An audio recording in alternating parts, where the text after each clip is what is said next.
Federal trial of former Myrtle Beach pastor John Paul Miller. Back in January, Miller pled not guilty to federal cyberstalking and lying to police charges following the 2024 of his estranged wife, Mica. Pastor John Paul Miller's story has taken another shocking turn. After years of questions, accusations, investigations, and painful memories surrounding Mica Miller's death, many are now asking what comes next for the former pastor.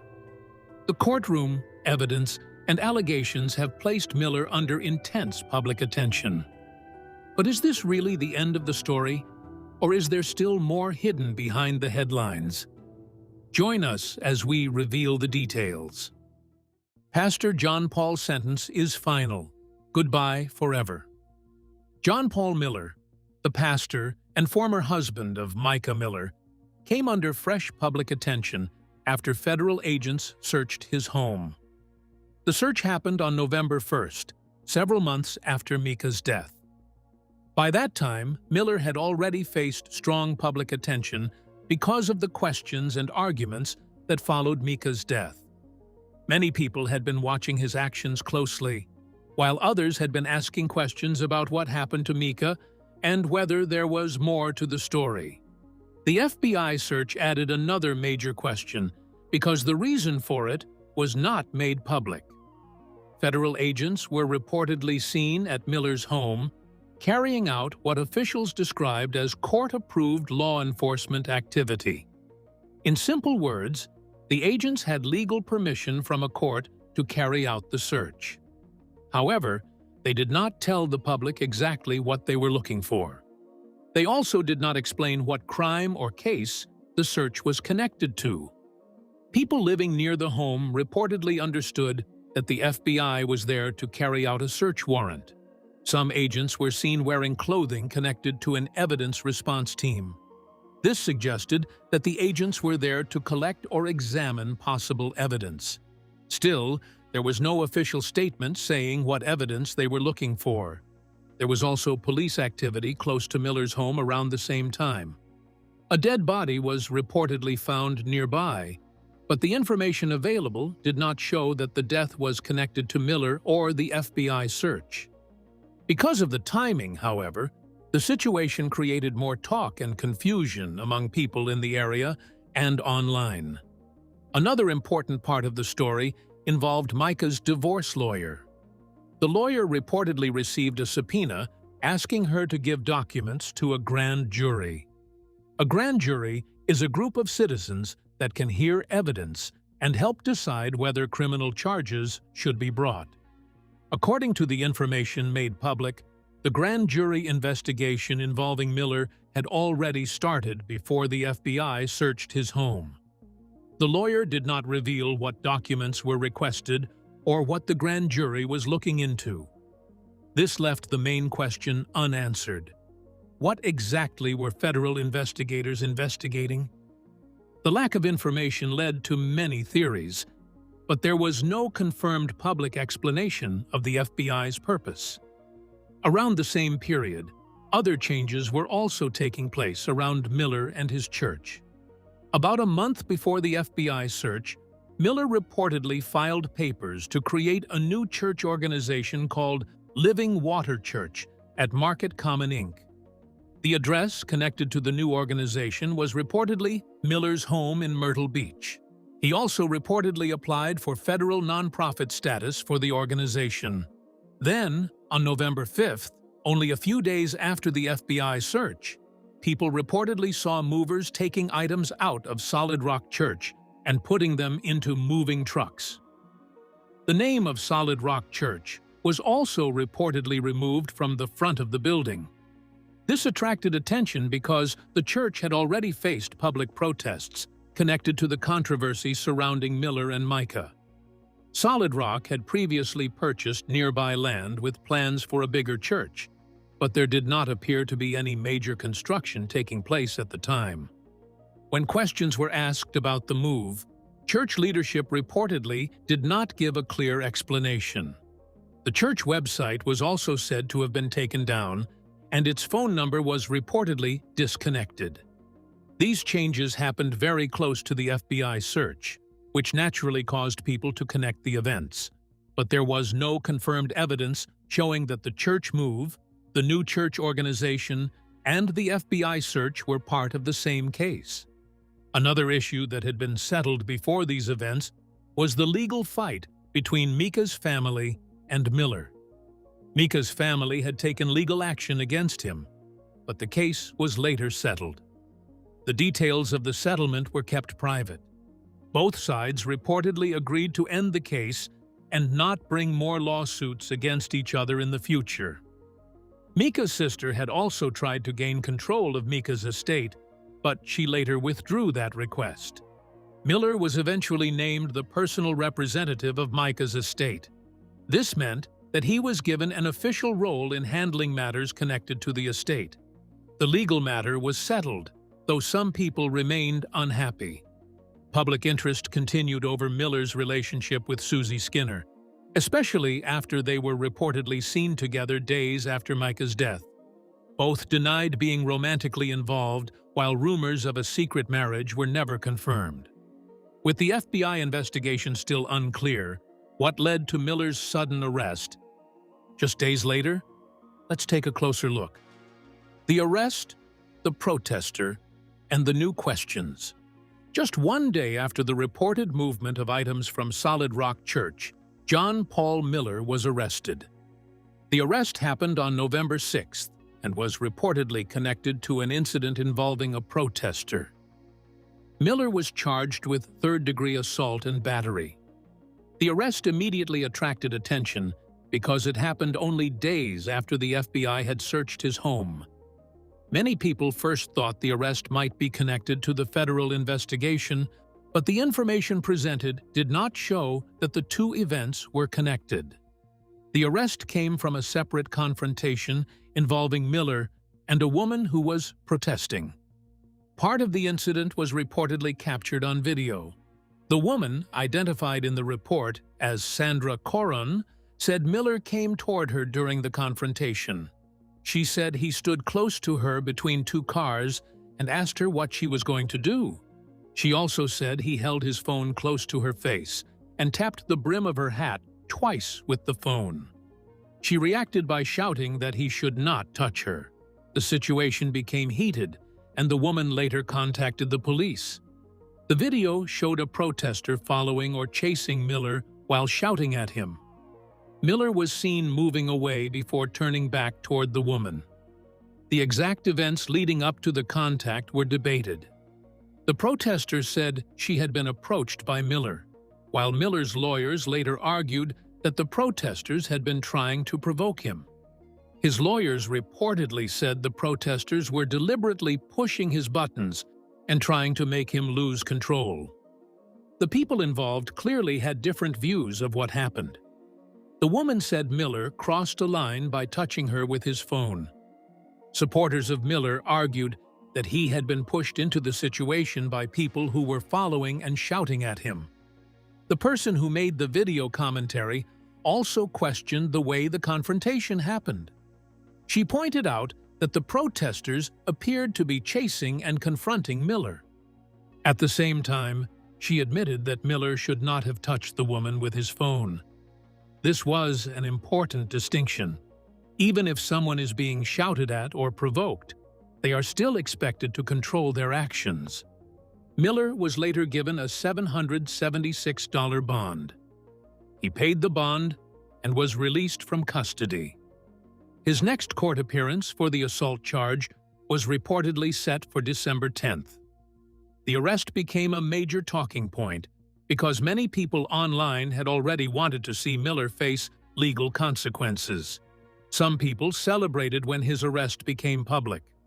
However, the video commentary warned that this particular arrest could possibly work against those who believed Miller should be investigated for other matters. The concern was simple. If people focused too heavily on an argument between Miller and a protester, the larger questions surrounding the FBI investigation could receive less attention. There was also a concern that the confrontation could make Miller appear to be the victim if people believed that the protesters had chased and provoked him. The incident, therefore, did not provide an answer to the bigger questions about the FBI search. It only added another legal problem for Miller. The biggest unanswered issue remained the reason federal agents had searched his home. The video suggested that the FBI investigation could possibly involve money or financial activity connected to Miller's church. The person discussing the case also raised allegations that Mica may have known about things happening within the church that she believed were wrong. However, these claims were not presented as confirmed findings from investigators. They remained theories and allegations.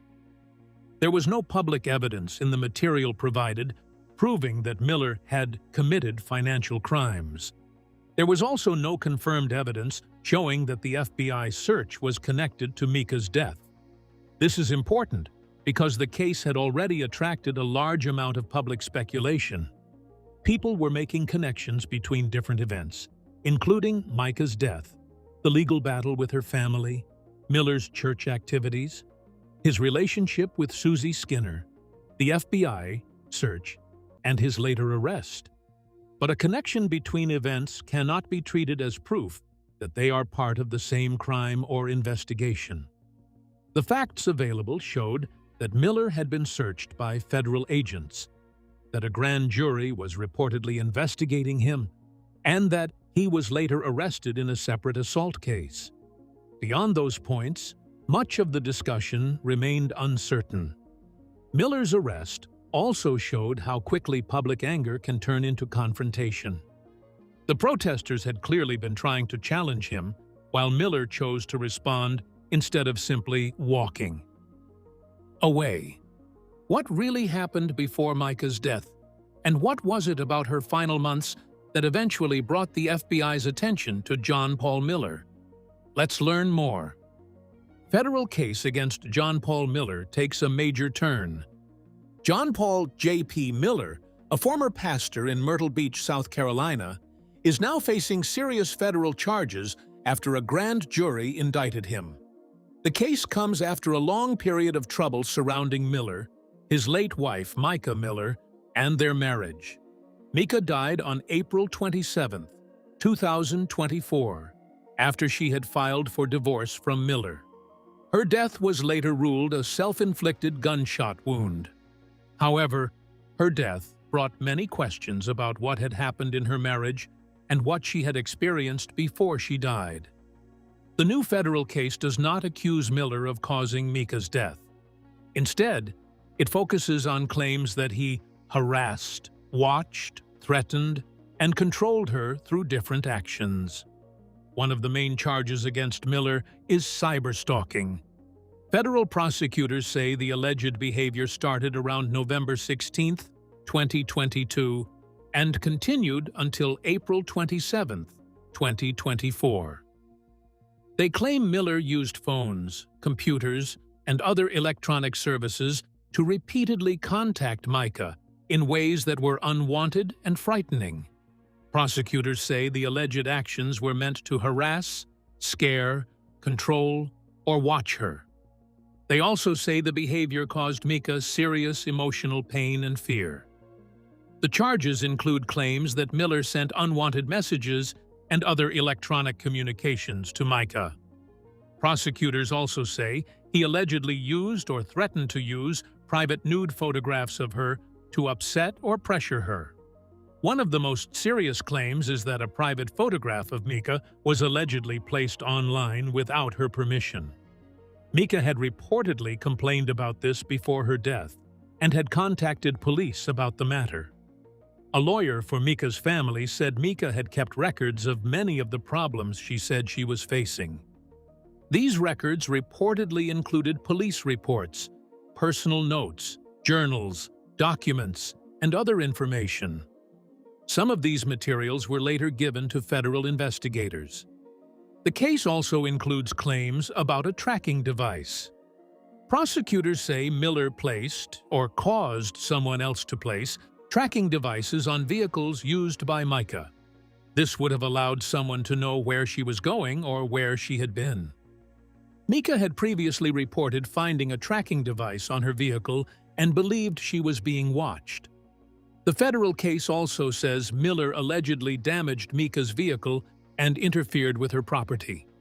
There were reports about damage to her car and other problems involving her belongings.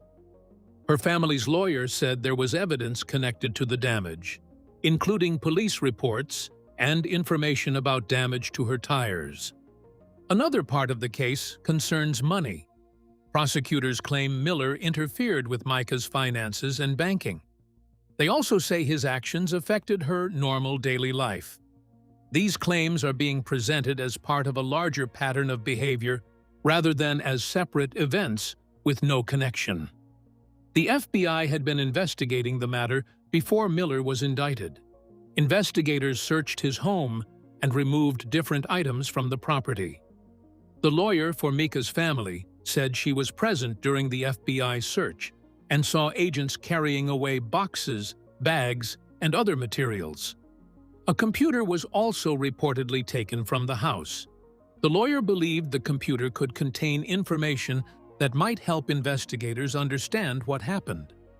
The investigation had also involved a subpoena. Mica's lawyer had been asked to provide documents and other materials to federal investigators. Some of the information came from records Mica had collected while dealing with her earlier legal problems. This gave investigators access to material that could help them examine her claims. Another important piece of information is a letter reportedly written by Miller. In the letter, he appeared to apologize for putting a private photograph of Mica online. He reportedly said he had done it because he was angry and wanted to hurt her. However, Miller has reportedly disputed the meaning and circumstances of the letter, saying it was written under pressure and that the claims in it were not true. Before her death, Mica had also made other complaints about her relationship with Miller. She reportedly contacted police and accused him of physically hurting her. She also raised concerns about being followed and watched. At one point, she sought a restraining order. That case was later dismissed, and no restraining order was issued. Even so, the claims became part of the information later examined by investigators. Mica's death had already placed Miller under heavy public attention. Many people questioned his actions and wanted authorities to investigate what had happened before her death. Still, officials determined that Mica died from a self-inflicted gunshot wound, and there has been no finding that Miller caused her death. With the FBI investigation already raising questions, what new allegations would emerge against John Paul Miller? Let's delve deeper. Serious allegations against John Paul Miller.